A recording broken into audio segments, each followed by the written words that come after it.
Hello students, welcome to our YouTube channel art and study. आज मैं आपके लिए लेके आई हूँ ज्योग्राफी से टॉपिक सौरमंडल।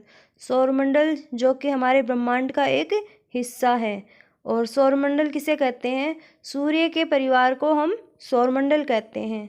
तो आज हम इस वीडियो में देखेंगे कि ब्रह्मांड में स्थित पिंडों के बारे में, जिनमें शामिल हैं सौरमंडल, सौरमंडल के ग्रह जैसे कि पृथ्वी, बुध, मंगल आदि। तो शुरू करते हैं आज का टॉपिक। तो इस डायग्राम में जो हम देख रहे हैं वो है सूर्य और उसके चारों ओर चक्कर लगाने वाले ग्रह। तो जिनमें शामिल है, सबसे पहले आता है बुध, उसके बाद में आता है शुक्र, फिर आती है पृथ्वी, फिर आता है मंगल, फिर आता है बृहस्पति, फिर आता है शनि, और फिर आता है अरुण और वरुण। प्लूटो, जिसको कि क्षुद्र ग्रहों की श्रेणी में शामिल किया गया है। तो स्टूडेंट्स, ये थे सूर्य के चारों ओर चक्कर लगाने वाले ग्रह, जिनके बारे में हम आगे डिटेल से देखेंगे। और हम देखेंगे कि ब्रह्मांड और उससे संबंधित कुछ शब्दावलियों के बारे में। तो चलिए शुरू करते हैं। खगोलीय पिंड। सूर्य, चंद्रमा और वे सभी पिंड जो रात में आकाश में चमकते हैं खगोलीय पिंड कहलाते हैं। दूसरा है तारा। गैसों से बने खगोलीय पिंड जिनकी अपनी ऊष्मा और प्रकाश होता है, तारा कहलाता है। नक्षत्र मंडल। तारों के विभिन्न समूह होते हैं। तारों के विभिन्न समूह को हम क्या बोलते हैं? नक्षत्र मंडल बोलते हैं। एग्जाम्पल के लिए अर्सा मेजर या बिग बेर या सप्तऋषि आदि क्या है? ये नक्षत्र मंडल के उदाहरण हैं। अब हम देखते हैं उल्का पिंड के बारे में। सूर्य का चक्कर लगाने वाले पत्थरों के छोटे छोटे टुकड़े होते हैं। ये पृथ्वी के नज़दीक आने पर घर्षण के कारण गर्म होकर जल जाते हैं, जिनसे कि चमकदार प्रकाश उत्पन्न होता है। उल्का पिंड जब पृथ्वी पर गिरता है तो पृथ्वी की धरातल पर कुछ गड्ढे भी बन जाते हैं। तो जो उल्का पिंड गिरने का जो प्रभाव है वो पृथ्वी पर गड्ढों के रूप में देखा जाता है। तो आगे हम देखते हैं कुछ अन्य शब्दावलियों के बारे में। तो अब हम देखते हैं ग्रह किसे कहते हैं। ऐसे खगोलीय पिंड जिनमें अपनी ऊष्मा और प्रकाश नहीं होता है, ये तारों के प्रकाश से प्रकाशित होते हैं, अर्थात ग्रह सूर्य के प्रकाश से प्रकाशित होते हैं। अब हम देखते हैं सौरमंडल। सौरमंडल सूर्य के 8 ग्रहों, उपग्रह और अन्य खगोलीय पिंडों का समूह होता है। तो सौरमंडल में कौन क्या क्या होता है? सूर्य और उसके चारों ओर चक्कर लगाने वाले 8 ग्रह और अन्य उपग्रह और खगोलीय पिंड शामिल हैं। अब हम देखते हैं सूर्य के बारे में कुछ फैक्ट्स। तो सौरमंडल के केंद्र में स्थित गर्म गैसों से निर्मित तारा सूर्य कहलाता है। सौरमंडल के सदस्यों के लिए ऊष्मा और प्रकाश का स्रोत भी सूर्य होता है। इसकी सतह का तापमान 6000 डिग्री सेंटीग्रेड होता है। पृथ्वी से लगभग 15 करोड़ किलोमीटर दूर स्थित है। इसके प्रकाश को पृथ्वी तक पहुंचने में लगभग 8 मिनट और 16 सेकंड का समय लगता है। अब हम देखते हैं ध्रुव तारा। पृथ्वी से दिखने वाले तारामंडल का सबसे प्रकाशमय तारा ध्रुव तारा है।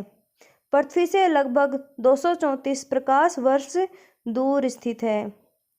ध्रुव तारा पृथ्वी के उत्तरी गोलार्ध के निकट स्थित है, यानी कि दुनिया में अधिकतर जगहों से ध्रुव तारा उत्तर दिशा में स्थित प्रतीत होता है।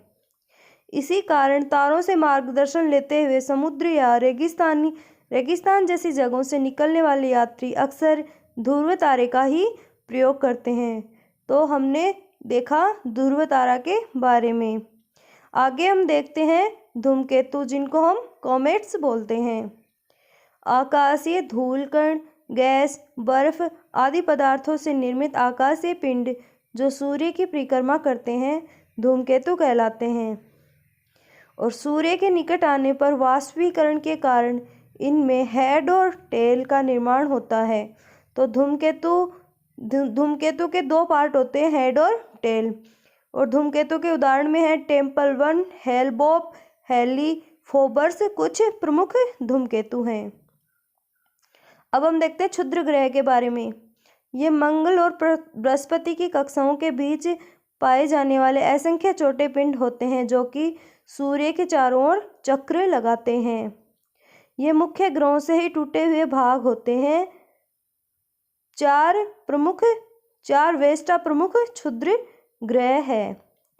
तो जो क्षुद्र ग्रह होते हैं वो मंगल और बृहस्पति के बीच में पाए जाने वाले असंख्य छोटे पिंड होते हैं जो कि सूर्य के ही चारों ओर चक्कर लगाते रहते हैं। तो अब हम देखते हैं कि चंद्रमा, जो कि पृथ्वी का एकमात्र उपग्रह है, चंद्रमा जो कि पृथ्वी से लगभग 3,84,365 किलोमीटर दूर स्थित है। इसका गुरुत्वाकर्षण बल पृथ्वी के गुरुत्वाकर्षण बल का 1/6 है।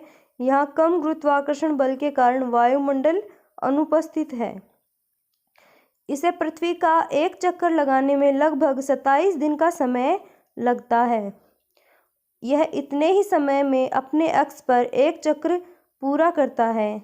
इस कारण हमें चंद्रमा का एक ही हिस्सा दिखाई देता है। तो ये हमने देखा पृथ्वी के एकमात्र उपग्रह चंद्रमा के बारे में। आगे हम देखते हैं कि चंद्रमा के बारे में और आकाशगंगा के बारे में अन्य फैक्ट्स। अब हम देखते हैं कि आकाशगंगा क्या होती है। यह करोड़ों तारों और बादलों और गैसों का एक समूह होता है जो कि सौरमंडल का एक भाग है। और हमारी पृथ्वी जिस आकाशगंगा का हिस्सा है वो उसको हम बोलते हैं मंदाकिनी। अब हम देखते हैं प्रमुख और एकमात्र उपग्रह जिस पर जीवन संभव है, पृथ्वी के बारे में। सबसे पहले हम देखेंगे पृथ्वी की गतियों के बारे में। पृथ्वी की गतियां 2 प्रकार की होती हैं। पहली होती है घूर्णन, जिसको बोलते हैं रोटेशन। पृथ्वी का अपने अक्ष पर घूमना ही घूर्णन कहलाता है। इसके एक चक्कर में 24 घंटे का समय लगता है। तो जो घूर्णन गति के कारण ही दिन का निर्धारण होता है जो कि 24 घंटे का होता है। और पृथ्वी की इस दैनिक गति के कारण ही दिन और रात संभव होते हैं। दूसरी गति है परिक्रमण गति, जिसको रिवॉल्यूशन कहते हैं। पृथ्वी का सूर्य के चारों ओर दीर्घवृत्ताकार कक्षा में घूमना परिक्रमण कहलाता है। पृथ्वी का एक वर्ष 365 दिन और 6 घंटे का होता है। सुविधा के लिए खगोल विज्ञानियों ने एक वर्ष 365 दिन का माना है, जिसमें से 6 घंटों को नहीं जोड़ते। प्रत्येक 4 वर्ष में बचे हुए 6 घंटों को जोड़कर 24 घंटे का एक दिन बनता है, जिसे हम फरवरी माह में जोड़ा जाता है, जिसको कि फिर लीप वर्ष कहा जाता है। तो ये थी पृथ्वी की 2 प्रकार की गतियाँ, परिभ्रमण और परिक्रमण, जिसमें परिभ्रमण गति के कारण तो दिन रात का निर्धारण होता है और परिक्रमण गति के कारण वर्ष का निर्धारण होता है। पृथ्वी अपने पूरे कक्ष में एक ही दिशा में झुकी हुई होती है। इस झुकाव और सूर्य के चारों ओर पृथ्वी की स्थिति में परिवर्तन के कारण ऋतुओं में परिवर्तन होता है। तो जो पृथ्वी का अपने अक्ष पर झुकाव है उसके कारण ही ऋतु परिवर्तन होता है।